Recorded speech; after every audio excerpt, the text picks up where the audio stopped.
मैं तो कहता हूं सबके भलाई की बात, सबका चेहरा उज्जवल हो। मनीष बाबू, आप लिखने पढ़ने वाले आदमी हैं, सुनिए। अब कांग्रेस भाजपा का मसला खत्म हो गया, बहस तो तर्क वितर्क हो लिए। अब देश के नागरिक के नाते हम सुने, अगर मैं बिहार का मुख्यमंत्री होता, इससे खरी बात नहीं सुनी कि कहीं आपने सुनी होगी जो मैं बोलने जा रहा हूं। अगर मैं बिहार का मुख्यमंत्री होता और मैं जाति की गणना कराता, तो जिस दिन आंकड़े जारी करता उस दिन मालूम क्या बोलता मनीष हिंदवी? मैं कहता मेरे मन पर बोझ है, मैं मुख्यमंत्री की कुर्सी छोड़ रहा हूं। 2.6% की भागीदारी बिहार के टोटल जनसंख्या में, और मैं 22 साल से मुख्यमंत्री। अब बहुत हो लिया पाप, अब ये पाप मंजूर नहीं करेगी मेरी आत्मा, मैं छोड़ के चला। क्या अगर फिर भी सत्ता में बैठे हैं तो दाल में काला नहीं, पूरी दाल काली है। जिसकी जितनी संख्या भारी, उसकी उतनी हिस्सेदारी। इस गायत्री मंत्र के कसौटी पर 2.6 वाला 2 दशक से मुख्यमंत्री कैसे रह लेगा? अमिताभ तिवारी है ना बात बड़ी। यही बातें संकट का कारण। 2660 जातियां हैं ओबीसी की, ओबीसी पे बात कर लो केंद्र की सूची में। उसमें से 1800 से ज्यादा जातियां ऐसी हैं जिनको बतासे का चूरा भी नहीं मिला, एक बूंदी नहीं मिली, लड्डू छोड़ो। क्या? और ताली सब बजा रहे हो, बोले हमसे ज्यादा कोई नहीं है सामाजिक न्याय का पुरोधा।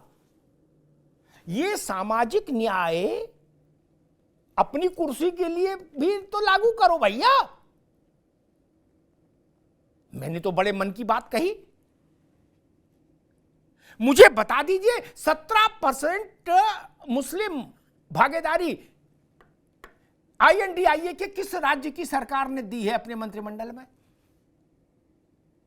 और जवाहरलाल जी से लेकर मनमोहन सिंह जी तक कभी मिली क्या? नहीं। क्यों? उनकी संख्या तो पता थी, जिनकी नहीं पता छोड़ो, उनकी तो पता थी, उनको दी।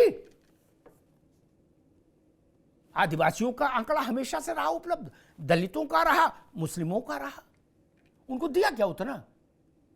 नहीं ना। और ये जो प्रतीकात्मक प्रयोग है ना मनीष बाबू, ये मुझे नहीं लुभाते ना। मैं दूसरी मिट्टी का आदमी हूं। सम्मान सबका। हामिद अंसारी बन गए तो उससे मुसलमान का भला तो नहीं हो गया, गाजीपुर तक में कुछ भला नहीं हुआ। ठीक, हिदायतुल्लाह बन गए, इस सब से कुछ नहीं होता।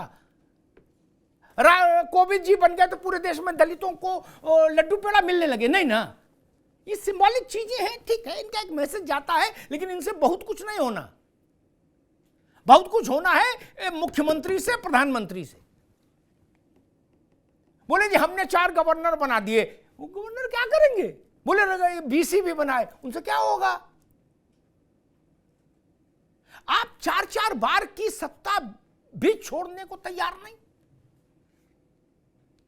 क्या आप ये दावा कह सकते हो कि भाई हमारी पार्टी, हमारा संगठन चुनाव में जीत के भी आएगा तो मैं नहीं पद लूंगा, मैं अपनी जगह किसी छोटी जाति के व्यक्ति को आगे करूंगा? क्या इतना बड़ा दिल है किसी का? लालू जी का है कि तेजस्वी जी को छोड़कर किसी पर दिमाग लगाएं? समाजवादी पार्टी, बसपा आनंद और आकाश को छोड़कर किसी दूसरे आकाश को देख सकती है क्या मायावती जी? नहीं, उनके पास एक ही आकाश है, वही उन्हें पसंद है। लालू जी के पास एक ही है पुत्र। तब न्याय कैसे होगा 2600 जातियों में? केवल पिछड़ों की बात कर लो, बाकी सब छोड़ो। हालांकि होना तो सबका चाहिए, लेकिन चलो छोड़ो, पिछड़ों की बात कर ले, तब कैसे होगा? जो हमारे हाथ में है हमने वो दिया क्या? और 50%, 55%, अमिताभ जी कुछ भी मान ले हम ओबीसी, क्या राजनीतिक दल लोकसभा की टिकटों में इस संख्या का सम्मान कर पाएंगे? कि 55% वो ओबीसी को टिकट दें? देना चाहिए। 17-18% मुसलमान को टिकट देना चाहिए। नहीं देंगे आप, हम जानते नहीं देंगे, अभी तक नहीं दिया कभी। अन्यथा ये छोटी आबादी का व्यक्ति इतने वर्षों तक अगर शासन में है लोकतंत्र के जरिए, और वही व्यक्ति अब ये कह रहा है कि जिसकी जितनी संख्या भारी उसको उतनी हिस्सेदारी, तो इससे बड़ा और आडंबर क्या हो सकता है? नीतीश जी 2 दशक से मुख्यमंत्री हैं, उनको मालूम है कि उनकी इस जाति का आंकड़ा क्या है। अब वो कह रहे हम सबके विकास के लिए ये करा रहे हैं। अरे भाई पहले आप तो हटो, दूसरे को तो डिब्बे में चढ़ने दो दादा।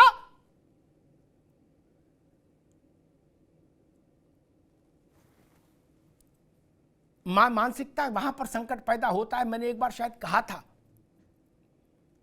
मनीष जी, एक ऐसा अवसर आया कि उत्तर प्रदेश से एक भी मुसलमान लोकसभा नहीं पहुंचा। सुन लीजिए,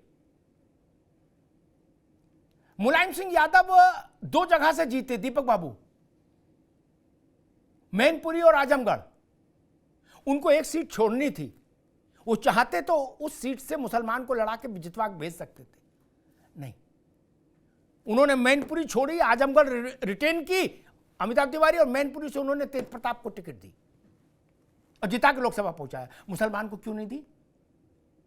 उत्तर प्रदेश से मुसलमान का प्रतिनिधित्व ही शून्य हो गया था। और नारा क्या? जिसकी जितनी संख्या भारी उसकी उतनी हिस्सेदारी, बिना गिनती के काम नहीं चलेगा। ये सत्यनारायण कथा टाइप का ये भजन आरती तरह से मत गुनगुनाओ, इसके पीछे कमिटमेंट तो लाओ। अभी पार्टियां अपने पदाधिकारियों की लिस्ट में ही इसको लागू करके दिखा दें हमको। छोड़िए, अभी तो आपके हाथ, जहां सरकार नहीं है वहां पदाधिकारियों में ऐसा लागू करके दिखा दीजिए। आपके महामंत्रियों में कितने हैं, कितना संतुलन है? उपाध्यक्ष मत गिनाए कोई पार्टी। उपाध्यक्ष का मतलब बिजी विदाउट बिजनेस, क्या? मनीष जी भी जानते हो, सारे लोग जानते हैं, उपाध्यक्ष का कोई मतलब नहीं होता। क्या? महामंत्री फंक्शनल होता है, उसके हाथ में पावर होती है संगठन की। कितने महामंत्रियों में सामाजिक न्याय है? सपा में, बसपा में, भाजपा में, सब जोड़, कांग्रेस, सब मिला लो। सामाजिक न्याय करने के लिए आप उपाध्यक्ष में डाल दोगे। एक एक राज्य में 27, 30 उपाध्यक्ष हैं। उनसे पूछो कि भैया तुम्हारे पास क्या काम है? बोलो कोई काम ही नहीं, हम तो कभी पार्टी ऑफिस जाते हैं तो कहीं जगह खाली मिल जाती है तो बैठ जाते हैं, चाय पी लेते हैं, चले आते हैं। नहीं ना, जो फैसला लेती है कोटरी, उसमें कौन है?